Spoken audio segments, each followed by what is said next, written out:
अगर ये वीडियो आपको पसंद आया है तो लाइक करना और शेयर करना मत भूलें। सब्सक्राइब करें गुड स्टार के यूट्यूब चैनल और फेसबुक पेज को। ऐसे ही लेटेस्ट वीडियो पाने के लिए बेल आइकन पर क्लिक करना मत भूलें।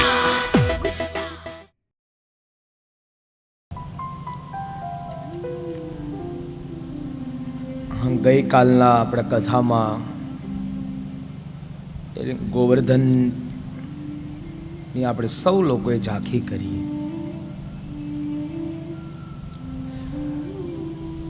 ગોવર્ધન એટલે આ દેહ છે।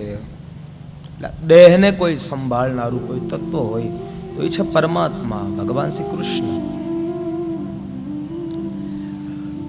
ગોવર્ધન એટલે આ દેહ અને આ દેહને કોઈ સંભાળ રાખનારું અને આને કોઈ જાળી રાખનાર હોય તો એ પરમાત્મા છે।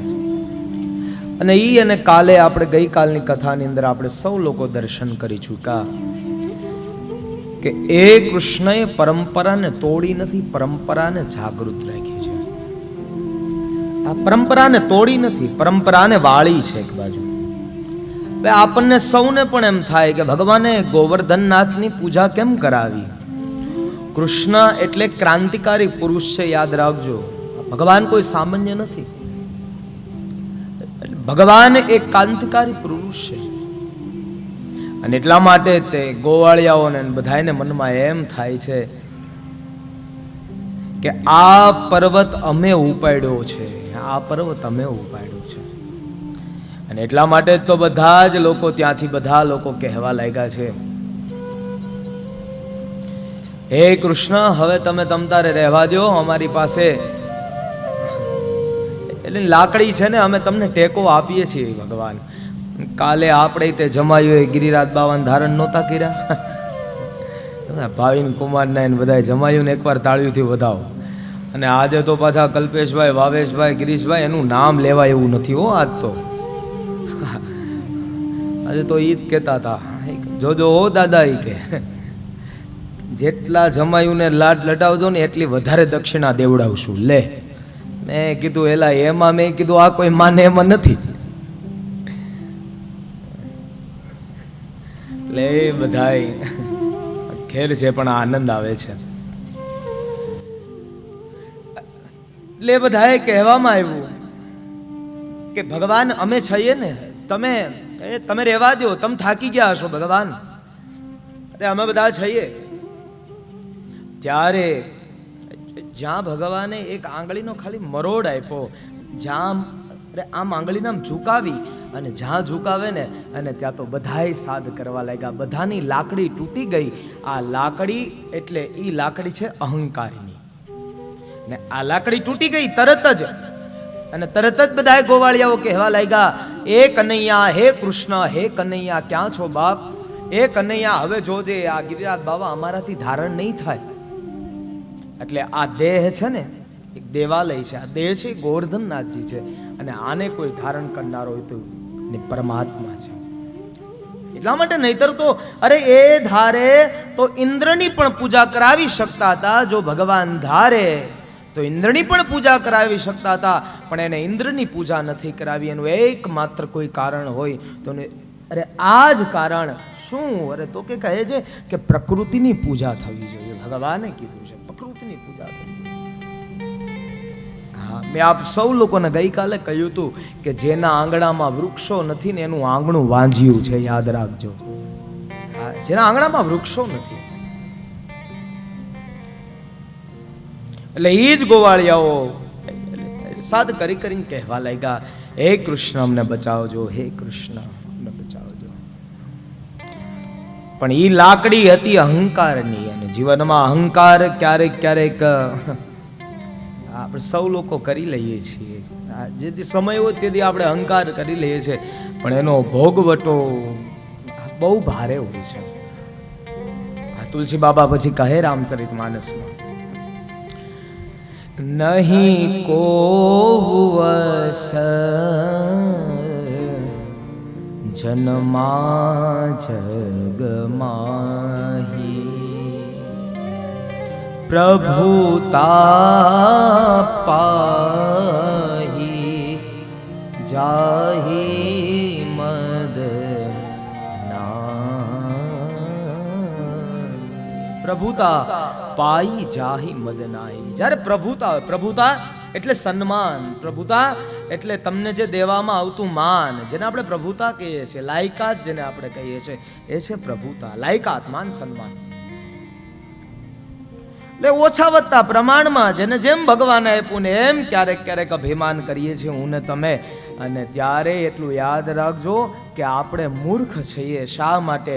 અરે તો ક્યાં આપને ભગવાને આપ્યું છે અને આપણે પાછું એનું જ અભિમાન કરીએ છીએ. ભગવાને આપ્યું ને એનું જ અભિમાન કરીએ છીએ. એટલે આ દુનિયામાં કોઈ એક વસ્તુ તો જે બતાવો કે જે તમારા જોડે શાશ્વત રહે છે. દુનિયામાં એક પણ વસ્તુ જે શાશ્વત રહે છે, અરે આવી એક પણ વસ્તુ તો બતાવો. હું 2-3 દિવસ અગાઉ હું કથાની અંદર બોલેલો કે આ દુનિયામાં તમારી સાથે 2 ઘટના ઘટશે એનું ખાસ તકેદારી રાખજો. હા, દુનિયામાં 2 જ ઘટના ઘટવાની છે. જે એક તો છે કે એક દિવસ અરે આ સંસાર આપણને છોડીને જતો રહેશે, અને બીજી ઘટના એ કે યા તો આપણે આ સંસારને છોડીને જવાનું છે. આ 2 જ ઘટના ઘટશે, ત્રીજી કોઈ ઘટના નથી ઘટવાની. એટલા માટે આ 2 જ ઘટના ઘટશે. સંસારને મારે તમારે છોડવો પડશે, અને સંસાર મને તમને છોડીને જતો રહેશે. આ 2 જ ઘટના ઘટશે. અને આપને ક્યારેક ક્યારેક ભગવાને આપ્યું હોય ને એનોય મદ આવી જાય, એનોય માન આવી જાય. અરે તો ક્યારેક વિચાર કરજો, આ વૈશ્વિક સંપત્તિ એટલી બધી છે, આની સામે ક્યારેક વિચાર કરજો કે આ વૈશ્વિક સંપત્તિ જો એટલી બધી હોય તો આમાં મારું શું આવે? જો વૈશ્વિક સંપત્તિ અને એ જો એટલી બધી હોય તો આમાં મારું શું આવે?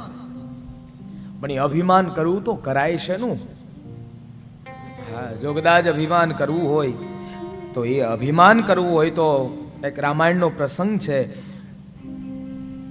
સુતીક્ષણજી મહારાજ જેવો કરવો જોઈએ. રામાયણનો પ્રસંગ. એટલા માટે રામચરિત માનસની અંદર તુલસી બાબાએ કીધું પ્રભુતા આવે, લાયકાત આવે એટલે અભિમાન આવે. સૂર્ય ફરફોલા ન પાડે પણ સૂર્ય દ્વારા તપી ગયેલી રેતી ફરફોલા પાડી દે. સૂર્ય ક્યારેય ફરફોલા ન પાડે, સૂર્ય ક્યારેય ન દજાડે, પણ સૂર્ય દ્વારા તપી ગયેલી ધરતી, અરે સૂર્ય દ્વારા તપી ગયેલી રેતી છે ને ક્યારેક ક્યારેક મને તમને દજાડી દે છે. એટલે એ સુતીક્ષણજી મહારાજની પાસે જાણવું જોઈએ કે આપણે અહંકાર કરવું તો કરવું છે નું. એ જોતા જોઈએ. અરે જ્યારે પ્રભુ રામ જ્યારે વનવાસ માટે ગયા અને ત્યારે વનવાસમાં જતા જતા અરે ત્યારે તેમના આશ્રમની અંદર જ્યારે સુતીક્ષણ મહારાજના આશ્રમમાં ગયા છે ત્યારે કંદમૂળ અને બધાને આરોગી અને પ્રભુ રામે કહ્યું કે તમારી ભક્તિથી હું પ્રસન્ન છું. અરે તમે માંગી તો લ્યો. કારણ કે રામ ભગવાન વનવાસમાં નીકળ્યા હતા અને ત્યાં જ્યારે આશ્રમમાં ગયા ને ત્યારે કંદમૂળ ભગવાનને લઈને અર્પણ કર્યા છે. અને જ્યારે ભગવાને કીધું માંગી લ્યો, હું તમારી સેવાથી પ્રસન્ન છું, શું જોતું છે? ત્યારે માંગવાનું કીધું અને ત્યારે ભગવાન કહી દીધું હું તમારી સેવાથી બહુ પ્રસન્ન છું. આવા સમય કહેતા કહેતા સુતીક્ષણજી મહારાજ કહે છે કે ભગવાન, અરે જો તમારે મને કંઈક આપવું હોય, જો તમે મારી સેવાથી, મારા ભજનથી જો તમે પ્રસન્ન થયા હોય ને કે તો હવે મારે એક જ માંગવું છે. શું માંગવું છે? એ કે મારું આખું જીવન અહંકારથી ભરી દો ને નાથ.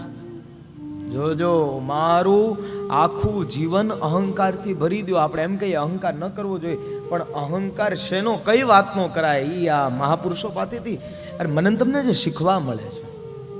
તમારે અહંકાર કરવો છે તો અહંકાર તમે કોનો કરો? અને ત્યારે સુતીક્ષણજી મહારાજે કીધું ભગવાન તમે મારી સેવાથી પ્રસન્ન થયા હોય તો મારું આખું જીવન અહંકારથી ભરી દો. ત્યારે લક્ષ્મણજી મહારાજે કીધું, એટલે રામની સામે જોઈ સ્મિત સાથે કહેવા લાગ્યા, પ્રભુ આપને જોઈને કદાચ મને એવું નક્કી લાગી રહ્યું છે કે કદાચ અરે આ સુતીક્ષણજી મહારાજ ભાન ભૂલ્યા હશે, ભાન ભૂલ્યા હશે. ત્યારે લક્ષ્મણજીએ કીધું કે માંગી માંગીને અહંકાર મંગાય ભગવાનની પાસે. અરે આ અહંકાર માંગનું કઈ કારણ તો હશે કે નહીં? અને આવા સમયે સુતીક્ષણજી મહારાજે એટલું જ કીધું કે સાંભળો લક્ષ્મણજી, અરે મેં ભગવાનની પાસે અરે અહંકાર તો માંગ્યો, પણ અહંકાર કઈ વાતનો? અરે તો કે મને આખી જિંદગીની માટે થઈ અને હું અહંકાર કરતો રહું કે રામ મારા માલિક છે ને હું એનો દાસ છું. આવો અહંકાર કરવાનું ક્યારેક વિચારજો. ભગવાન મારા છે ને હું પ્રભુનો છું. અરે એ હરિ છે મમ રક્ષક, અને આ ક્યારે ભરોસો ક્યારે ડગાય નહીં. જે ભગવાન કરશે બધું મારા હિતનું કરશે, અને આ નિશ્ચય ક્યારે બદલાય નહીં. પ્રભુ મારું આખું જીવન અહંકારથી ભરી ગયો, પણ કેવો? અને ત્યારે શ્રી કૃષ્ણજી મહારાજે કહ્યું છે કે ભગવાન જો તમારે મને અહંકાર દેવો ને તો એવું આપો કે હું જિંદગી ભરને માટે હું કહું કે રામ મારા માલિક છે ને હું એનો દાસ છું. રામ મારા માલિક છે ને હું એનો દાસ છું. જો અહંકાર કરવો તો આવું કરાય. અરે અહંકાર કરવો હોય તો પોતાની સંસ્કૃતિનો કરો. આપણી હિન્દુ સંસ્કૃતિનો અહંકાર ક્યારેક રાખો. શા માટે? તો કે અરે એ આપણું છે, આપણી જે ધરોહર છે, આપણી જે મૂળ સંસ્કૃતિ છે. આ પૂજ્ય ભાઈ શ્રીને સાંભળતા સાંભળતા આજે જ કદાચ આપણે સાંભળ્યું. એટલે પૂજ્ય ભાઈ શ્રી સદભાવના વૃદ્ધાશ્રમની કથાની અંદર કાલે આવ્યા, ગઈકાલે, અને એ ત્યારે પ્રવચનમાં કહેતા હતા કે યજ્ઞ કોઈ ક્રિયાકાંડ નથી, પણ યજ્ઞ એક આપણું સંસ્કૃતિનું દર્શન બતાવતું મારું ને તમારું જીવન છે. એટલે આ બધા યજ્ઞો છે ભગવાને. અરે આ બધા યજ્ઞો કર્યા છે. હા, યજ્ઞ એટલે માત્ર ને માત્ર કોઈ ક્રિયા કે કર્મકાંડ કે આને જ ન માની લેતા. અરે યજ્ઞ એટલે આ શ્રીમદ ભાગવત સપ્તાહ, અરે આ યજ્ઞ છે, યાદ રાખજો. અને આ જ યજ્ઞ મારું ને તમારું જીવન પણ છે. સત્કર્મ કરતું જ રહેવું જોઈએ. આ એક યજ્ઞ છે. માત્ર ને માત્ર એ ક્રિયાકાંડની અંદર જ જો હું તમે જોશો તો એ યજ્ઞ જીવનમાં નહીં ઉતરે. પણ યજ્ઞને જીવન સાથે જો સરખાવવામાં આવે, અરે યજ્ઞને જ જીવન માની લેવામાં આવે, તો મને તમને સંસ્કૃતિનું દર્શન કરાવે. અને એકવાર આવો જ પ્રસંગ છે જ્યારે સ્વામી વિવેકાનંદજી મહારાજ શિકાગોમાં ગયા, અને ત્યારે સારામાં સારા મોલની અંદર એક કોઈ ભક્ત લઈ ગયો અને કહે છે બાપજી, અરે આપને જે કાંઈ ગમે ને એ બધું આમાંથી લઈ લો. જોજો ભગવાને આ સંસ્કૃતિને જાળવી છે. ભગવાને સંસ્કૃતિને જાળવી રાખી છે.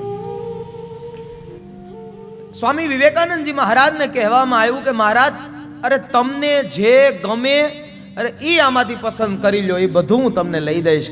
ત્યારે સ્વામી વિવેકાનંદ અરે પૂરા એવા મોલની અંદર બધું વિચરણ કર્યું, પણ એમને કાંઈ ન ગમ્યું. એટલે અરે એ આમનમ પાછા આવ્યા. ત્યારે ઓલા ભક્તએ કીધું કે મહારાજ કેમ કાંઈ ગમ્યું નહીં?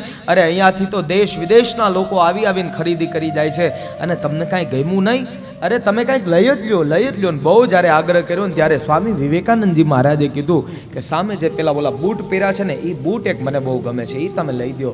એટલે જ્યાં બૂટ લઈ લીધા અને બૂટ પહેર્યા, એટલે બજારમાં જ્યાં નીકળ્યા ત્યારે એક ભાઈએ સ્વામી વિવેકાનંદનો શૂઝ, જોજો, એટલે શૂઝને જોઈને એ બૂટને જોઈને અરે એમ થયું કે સ્વામી વિવેકાનંદજી મહારાજ એમ કહેતા હતા કે અમારી હિન્દુ સંસ્કૃતિ આમ છે ને આ સંસ્કૃતિ આમ છે, તો આ શૂઝ પહેરવાની, આ બૂટ પહેરવાની સંસ્કૃતિ અરે એ અમારા વિદેશની છે. તો આ સ્વામી વિવેકાનંદજી મહારાજે કેમ અરે આને ફોલો કરી? અને ત્યારે કીધું, હા ભાઈ સામે આવીને કીધું, મહારાજ અરે આપ તો કહેતા હતા ને અમારી સંસ્કૃતિ આમ છે ને અમારી સંસ્કૃતિ આમ છે, અને તો અરે આ સંસ્કૃતિ તો અમારી છે, આ શૂઝ પહેરવાની, બૂટ પહેરવાની, તો તમે શા માટે પહેર્યા છે? અરે આ સંસ્કૃતિને જો તમે શૂઝ પહેરશો, તમે બૂટ પહેરશો ને, તો અમને કદાચ એવું લાગશે કે તમે અમારી સંસ્કૃતિને ફોલો કરી છે, અરે તમે અમારી સંસ્કૃતિને માન આપ્યું છે.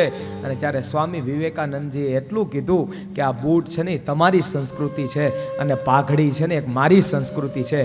એટલા માટે પાઘડીને મેં મારા મસ્તક ઉપર રાખીને બૂટને તમારા મેં પગની નીચે રાખ્યા છે. અરે કદાચ અમારી સંસ્કૃતિ અરે એ અમારા મસ્તક ઉપર હોય છે. કદાચ અમે તમારી સંસ્કૃતિને ફોલો કરીએ, પણ ક્યાં કરીએ? અરે તો કે કીધું છે અરે મારી સંસ્કૃતિ ધરોહર છે, સંસ્કૃતિ છે. अगर ये वीडियो आपको पसंद आया है तो लाइक करना और शेयर करना मत भूलें। सब्सक्राइब करें गुड स्टार के YouTube चैनल और Facebook पेज को। ऐसे ही लेटेस्ट वीडियो पाने के लिए बेल आइकन पर क्लिक करना मत भूलें।